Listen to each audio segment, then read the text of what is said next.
नमस्कार मित्रों, धर्म दर्शन विचित्रा शर्मा में आप सभी का स्वागत है। मित्रों, आज के इस वीडियो में हम शुभ अशुभ सपनों का वर्णन करेंगे और उन सपनों को नाश करने के उपाय भी बताएंगे। नाभि के सिवा शरीर के अन्य अंगों में तृण यानी तिनका और वृक्षों का उगना, कांच के बर्तनों का मस्तक पर रखकर फोड़ा जाना, माथा मुड़ाना, नग्न होना, मैले कपड़े पहनना, तेल लगाना, कीचड़ लपेटना, ऊंचे से गिरना, विवाह होना, गीत सुनना, वीणा आदि के बाजे सुनकर मन बहलाना, हिंडोले पर चढ़ना, पद्म और लोहे का उपार्जन, सर्पों को मारना, लाल फूल से भरे हुए वृक्षों तथा चंडालों को देखना, सूअर, कुत्ते, गधे और ऊँटों पर चढ़ना, चिड़ियों के मांस का भक्षण करना, तेल पीना, खिचड़ी खाना, माता के गर्भ में प्रवेश करना, चिता पर चढ़ना, इंद्र के उपलक्ष्य में खड़ी की गई ध्वजा का टूट पड़ना, सूर्य और चंद्रमा का गिरना, दिव्य अंतरिक्ष और भूलोक में होने वाले उत्पातों का दिखाई देना, देवता, ब्राह्मण, राजा और गुरुओं का कोप होना, नाचना, हंसना, ब्याह करना, गीत गाना, वीणा के सिवा अन्य प्रकार के बाजों का स्वयं बजाना,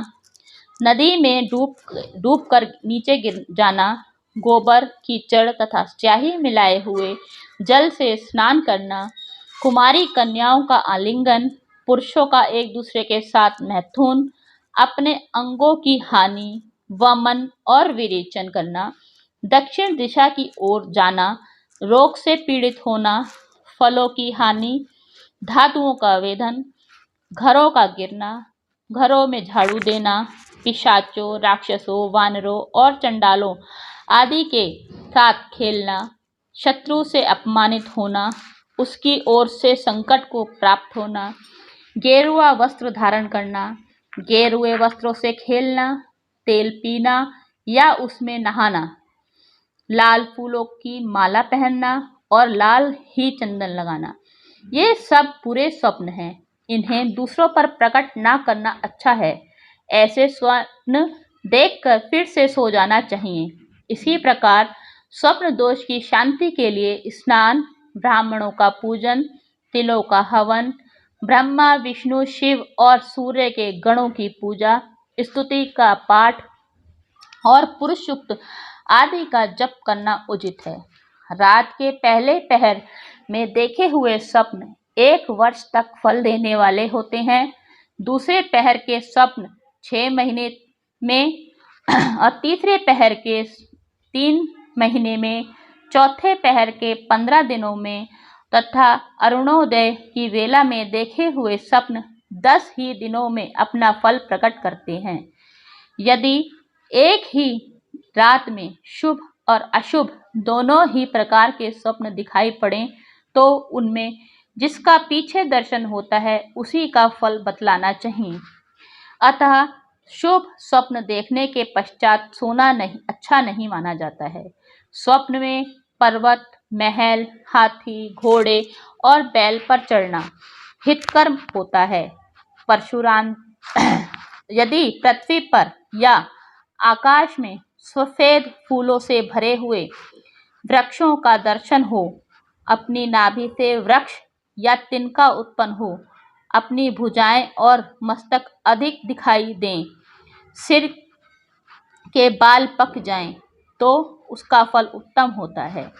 सफेद फूलों की माला और श्वेत वस्त्र धारण करना, चंद्रमा, सूर्य और ताराओं को पकड़ना, परिमार्जन करना, इंद्र की ध्वजा का आलिंगन करना,